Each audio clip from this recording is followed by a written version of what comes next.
FM college छात्री सौम्याश्री विशिंको मृत्यु को नहीं सारा राज्य में चर्चा जोर धरी एवं एहारे मध्यरे कांग्रेस समेत वामपंथी दल माने राज्य सरकार को घेरी आज 12 घंटिया ओडिशा बंद करथिले।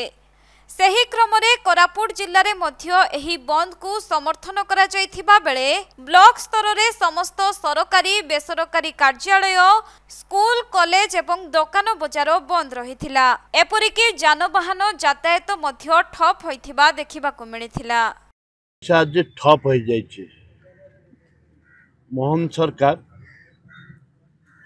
विधानसभा रे जेतेबेले नारी को न्याय देबा पई छात्री मान को सुरक्षा देबा पई जेतेबेले आमे आंदोलन करूथुलु सेति बेले सरकार कमिटी न करी विधानसभा कमिटी न करी हमको सस्पेंड करतेले।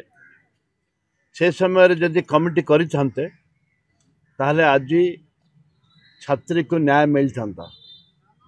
जेहेतु छात्री की न्याय दीर्घ 7 मास वाला न्याय दे ना छात्री आज आत्माहुति करिछि, संघर्ष करिछि, 8 मास संघर्ष करिछि। आमर विप्लवी नेता राहुल गांधी जे कि तांको बापांग सहित आलोचना करिसंती एवं विप्लवी नेता क्रांतिकारी नेता जे कि आमर पीसीसी सभापति भक्तचरण दास आह्वान देइथिले ओडिशा बंद डाकरा आज चारिआडे ठप हो जाइछि। बंद रे आमे सीमित रहिबुनी जो पर्यंत छात्री माननकु महिला माननकु न्याय सरकार देई नाहंती से पर्यंत ए आंदोलन जारी रहिबो।